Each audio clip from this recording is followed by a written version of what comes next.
Welcome to Behind the Pages. Becky Thompson is with us today. Becky is professor and chair of the sociology department at Simmons College. She is an activist, she's a poet, she's also a yoga instructor, and she's here today to talk about Survivors on the Mat. This is a book about the personal testimony from a number of people, including Becky, who are survivors of childhood trauma and abuse, who talk about the healing power of yoga and how it has helped them to live more empowered lives. Welcome, Becky. Thank you for having me here. I appreciate it. Can you start by telling us a little bit about the book? How did you organize the book?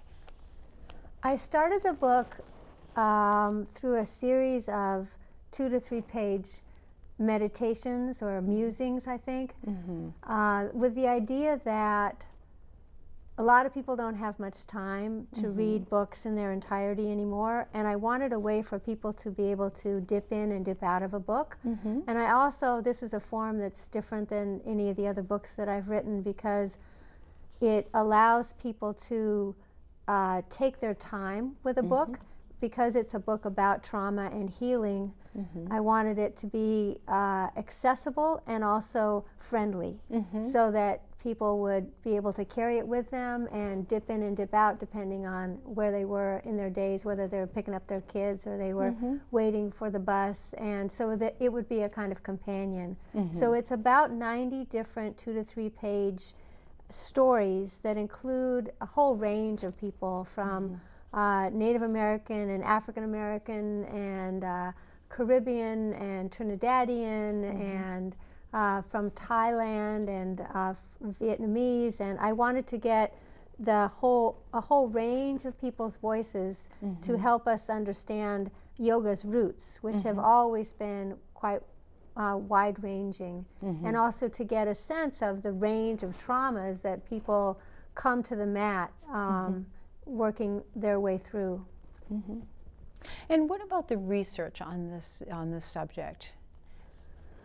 I had done a number of books on trauma before coming to this book, and I'm using trauma in the big sense of the word. I'm talking about individual traumas caused by car accidents or from an illness, but also the big traumas that are caused from the Holocaust or from slavery or from genocide or from incarceration, from racism, from poverty. And so my work over the years has been on how we can make sense out of traumas, whether it be from Hurricane Katrina or 9/11 or the Abu Ghraib prison terrorism, and to look at how people cope when they're up against the unnameable or the unspeakable, as Toni Morrison would talk about it. So this book came out of the various different books I had done before about social justice and the ways in which people respond to trauma by becoming activists. So it made a lot of sense to take that framework and then look at how people are dealing with, in creative ways, with their own traumas and their miraculous and amazing ingenious forms of healing. And including how yoga has played a part in that. Yeah, so my focus on yoga in part was because when I got to the yoga mat, I came as someone who'd been an athlete. I'd played rugby and I'd rode on a crew team and I'd been a long distance runner, but someone brought me to a yoga class in my late 30s, and I didn't really know why I was there, but I started to understand that there were some reasons that I didn't understand, that there was the inexplicable going on. So I would be at the end of a yoga class and would be sobbing my eyes out and not understand why. Or I would go into Ustrasana, which is camel, which is a big back bend, and find myself crying. And so I realized that there were issues, as my good friend Nikki Myers says, there were issues living in my tissues that I hadn't been able to really touch in talk therapy and in other ways that I'd been healing, and that yoga was going to enable me, hopefully, to start to get to some of those issues as well. And then along the way, I started to realize that I really wasn't alone in terms of coming to the mat as a way to try to heal. But there wasn't a lot of language among the people I was connected with about what that healing looked like. It was as if people were doing the healing silently, but not necessarily sharing it. There was a kind of shyness and embarrassment, a fear to talk about yoga as something other than a physical practice. Right. And there actually is scientific research that has shown that it helps in both physical healing and emotional healing, isn't there? Well, that's some of the beauty of the work that's been coming out in the last 20 and 30 years, is that the scientific work is now helping us have specific quantifiable data for what yogis have known for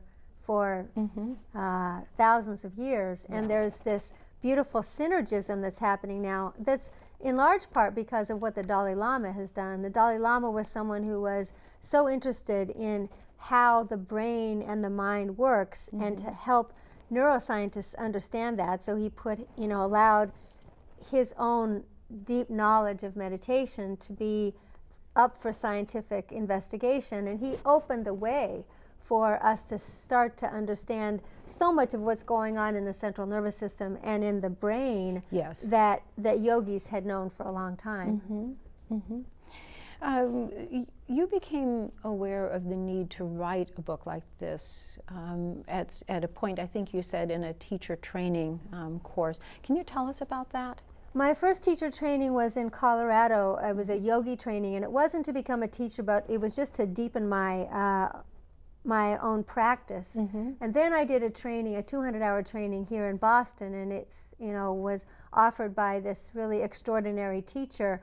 But in the process of doing the training on a Sunday morning, when I was in pigeon, which is where you're on your stomach with your knee bent on your inside, we were doing assists, and there was someone pushing on my hips as I was lying down, face down, and I dissociated on the mat. And dissociation it's as if a part of you is no longer there. And in my case, I felt like I was a pumpkin that had been thrown against the wall and had come down in all kinds of different pieces. And having dissociated before, I knew that what I needed to do was get out of the room and to find some support. And thankfully, one of the people in the training came out with me and sat with me as I kind of brought myself back into some place of safety and security. And then I went back into the training and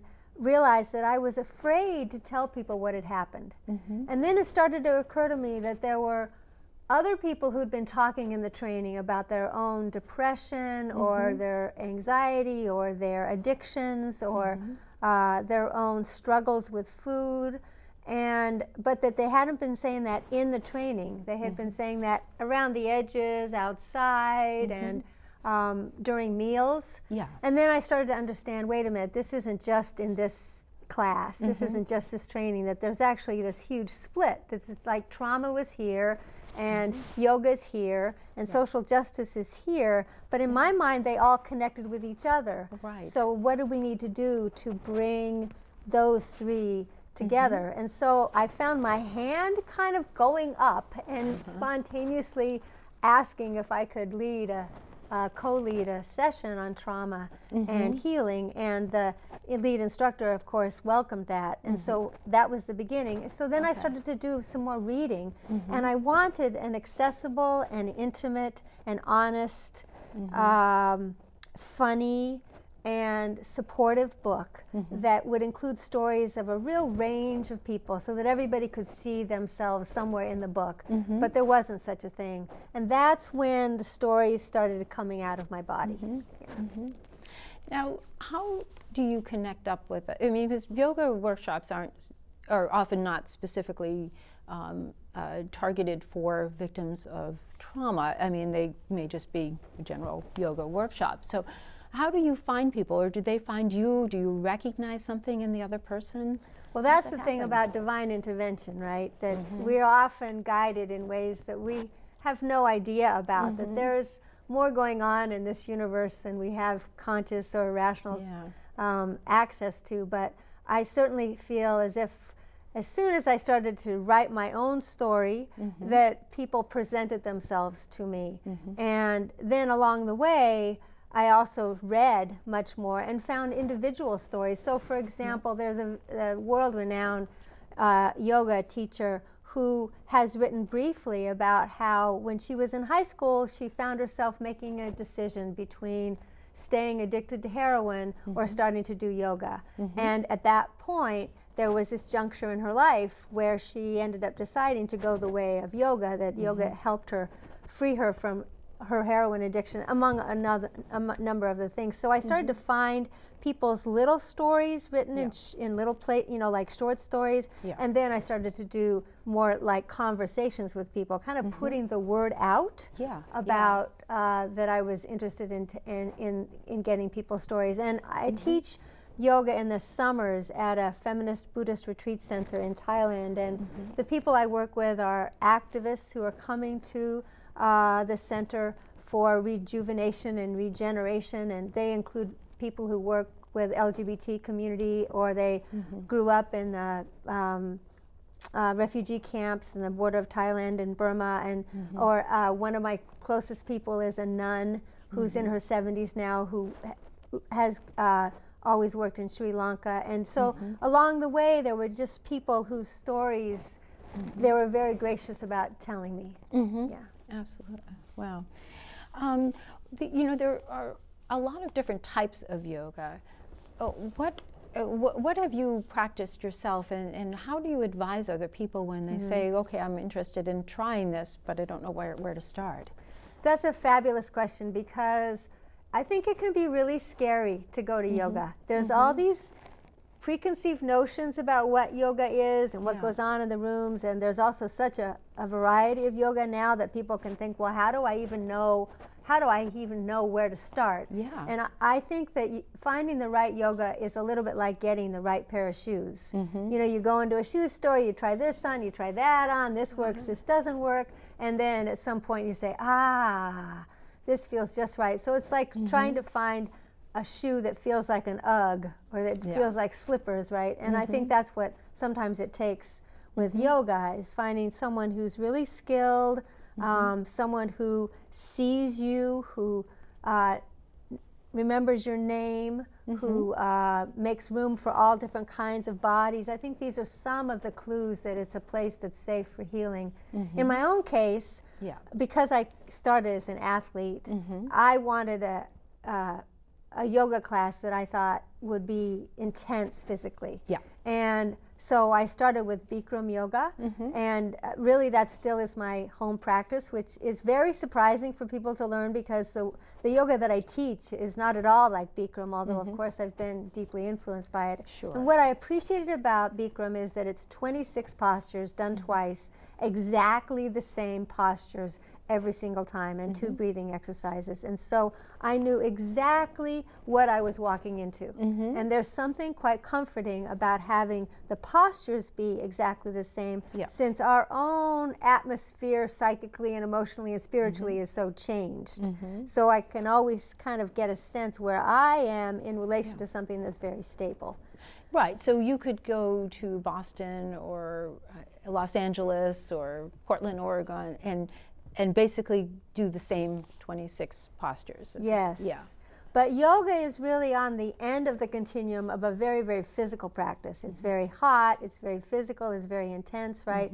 And I think for other people, something that's much quieter and much more deliberately spiritual and much that isn't hot can work really well. And for me, what's happened is I describe myself as a yoga polygamist. You know, I really sleep around. I go to several different studios over time, and thankfully the different studios are quite, accepting of that. So alongside doing the Bikram yoga, I started doing salsa and merengue and bachata and ballroom dancing and improv, contact improv, and I wanted to see how I could bring the yoga into dance. And then I started to, in my teaching, a lot of what I try to do in my teaching is help to find ways to multiply joy. Because one of the things that happens with trauma survivors, whether that's having been in Iraq or that's having been imprisoned or whether that's experiencing gang violence or sexual abuse, is a restriction on play space, a narrowing down of what we consider play. So I try in my own yoga classes to make there be space for play. And one of the ways that I do that is by having a playlist of music that I love, that I hope resonates with other people, but also incorporating dance. So I take the asana and I turn it into choreographed dance that we all do together. And so, for example, there was a Survivors Theater Project, which is this extraordinary grassroots organization in Boston that has an annual event and around the holidays. And they asked me to come, and we were able to have like 100 people get up together. Only 3 people stayed down. 100 people got up, and we all did this yoga dance together to one of Patti LaBelle's songs. So anyway, so that's the long answer to the variety of yoga that I think is available, and how with trauma survivors, we may start one place, and then we may move to another kind of yoga at a different time, and something that doesn't appear to be spiritual, like a Ashtanga class or a Bikram class, it actually ends up bringing you to that deeper, more spiritual place, kind of by definition, just because you're working so deeply with your body. Sure, right. Well, when you first started yoga yourself, did you know you were there to heal emotionally? Not at all. And I don't think I'm alone in that. There's a woman I've been working with for 4 years. I teach at the Dorchester YMCA, and she was so beautiful. After Survivors on the Yoga Mat came out, she wrote me this email, and she said, you had no idea. And she's a very able-bodied woman in her 20s who can do every pose. I never thought she was having any struggle. She says, you have no idea what shape I was in when I started emotionally. She said, I was just torn up. And she never even told me that she came to yoga with this sense of really wanting to save her own life. And it wasn't until the book came out and I've often been struck by the people who've been through the most are often the ones that I don't have really, they're not very explicit with me at all about what they're struggling with, which is some of why I don't teach courses that are, or classes that are specifically trauma-based necessarily, because I assume a lot of people come in with having a trauma history, and sometimes the ones who have the most layers of trauma are the ones that have the least words for it. So I just try to make the space available for everybody, kind of whether they have their stories together or not. Right. Yeah, because might it even happen that some people don't even realize that they are victims? Yes. And I think for me the emphasis is to help people find that what was victimization can turn to a whole other place, and that a lot of us, as you were saying earlier about how do we find each other, I think trauma survivors have a kind of sixth sense. We have almost like a subculture. We have ways of being with each other. We tend to support the underdog. We tend to be very alert about what's going on around us. We have, we're very perceptive. We tend to be hard on ourselves. We tend to have great determination and a willingness to tell the truth and to break rules because the rules were already like broken for us. And so I think there's ways that we find each other and in that way can support each other through the process without necessarily even naming the specifics. Right, and I think that must be very helpful to people, because sometimes you don't necessarily want to put things into words anymore.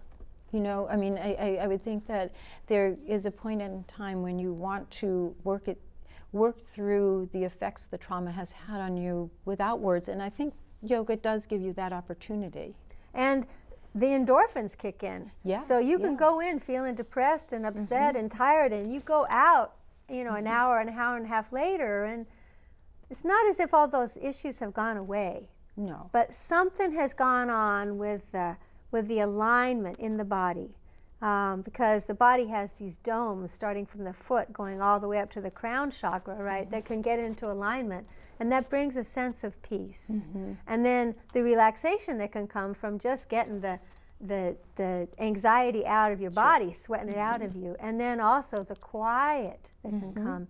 And for a lot of trauma survivors, there are 3 things that have been disrupted. One is at the level of the body, and that can actually mean having ignored the body or being afraid of the body or not actually being inside of the body. And another is at the level of the mind, the tricks that the mind plays with memory when it's so hard to access some of what's gone on. And then there's the level of the spirit. And what yoga does is help you find alignment between the mind and the body and the spirit again, to bring back into some kind of integrity what has often been split apart. Can you tell us a little bit about your own childhood? I mean, you talk about it in the book, so are you comfortable doing that? Yeah, so I was raised by a very courageous single mom, not all of my childhood, but a lot of my childhood, who was a teen mom, who put herself through college and waitressed with 2 little ones to support, and a father who I adored, but who was also a drunk, and my mother ended up taking us away from him when I was pretty little. And then he came back, and I think one of the earliest traumas for me was he was trying to stop drinking, and he took Antabuse, that is a pill that can supposedly help you to not drink again, because if you drink again you can get really sick. Well, he took the Antabuse and then got horribly sick and just wanted to die. And I watched him as a 3-year-old as he was pulling the IV lines out of his arms, screaming to the emergency medical technicians that he wanted to die while they were strapping him to this gurney. And you can just imagine for a big seeing, vulnerable little girl to watch your daddy in that situation and to hear that what he wanted to do was die. And then for him to really disappear from my life soon after that. So that's, I think, one piece. But there was also other early trauma that was pre-verbal, which means for a lot of us, we don't necessarily have all the specifics. We can have the physical information, but not the emotional, or we have the emotional, but not the scene. And then that's also very tricky. I remember talking to a psychiatrist once who was doing a talk at a professional conference, and again, my hand found its way up, raising the question, like, why is it that when I talk about the trauma that I've experienced, the very next sentence, what I want to tell you is that I'm lying? Because that's still my experience when I talk about trauma, is that I want to say, and I'm lying. And he said that's part of the trauma. It's like the denial is right there alongside of the reality of it. And that's especially true when it's pre-verbal, because we don't have enough, quote, evidence. So that, I think, alongside a lot of alcoholism in my family and a lot of moves, many, many different moves, and incest that occurred also when I was in my early teens, and physical violence led up to, by the time I was in high school, feeling quite disconnected from my body, although I would have never been able to say those words because I thought that was normal. I didn't know what it meant to live inside of the body. It's taken me a long time to know what that experience is like. And that's, I think, a good thing for trauma survivors to know. You know, we don't really know what we're missing if we've never had it. And at the time, you probably didn't really even know what was normal. No. No.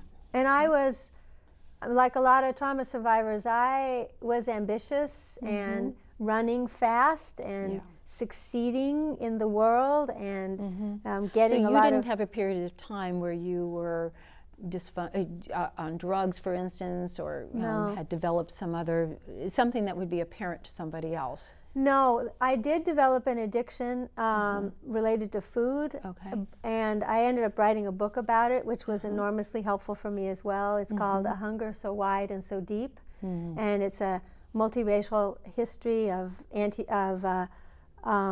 anorexia and bulimia and compulsive eating. And that book really came out of my own experience of using food as a way to cope with a number of different traumas.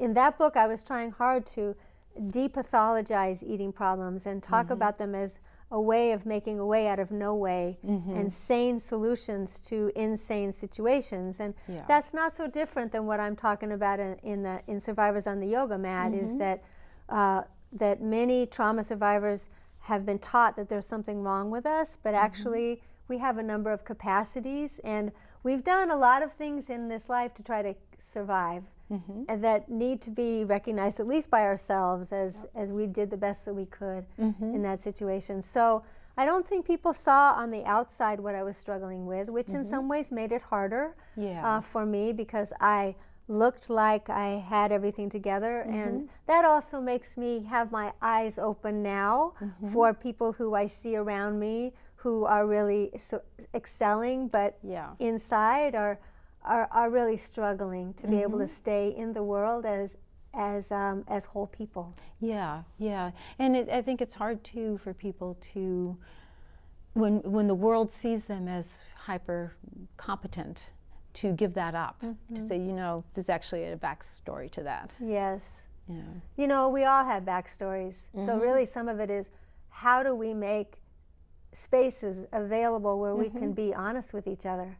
And I think about, you know, like the first time I met you, and, you know, the beautiful parties that you that you throw, and the way that you make your home available and so hospitable to such a range of people. You know, you got firemen there, and you got like lawyers there, and you got people working security, and you got people who are staying home with their kids, and you got, you know, little kids, and I think that's some of what we're called to do in the world, is make a space to be real and authentic and genuine with each other, so that we don't have to have superficial conversations, so we can feel safe to say what's really going on in our lives. And certainly there have been some yoga teachers over the years who have made that possible for me, who have really looked at me as a person and noticed when I was crying, and held me and laughed with me, and, you know, encouraged me on. Yeah, absolutely. Well, I think that, you know, with yoga, there are, you know, that's the beauty of the other forms. There may be a time when you need a particular form of yoga, and there may be a time when you need another more meditative, or, you know, some other form. And yoga is so varied.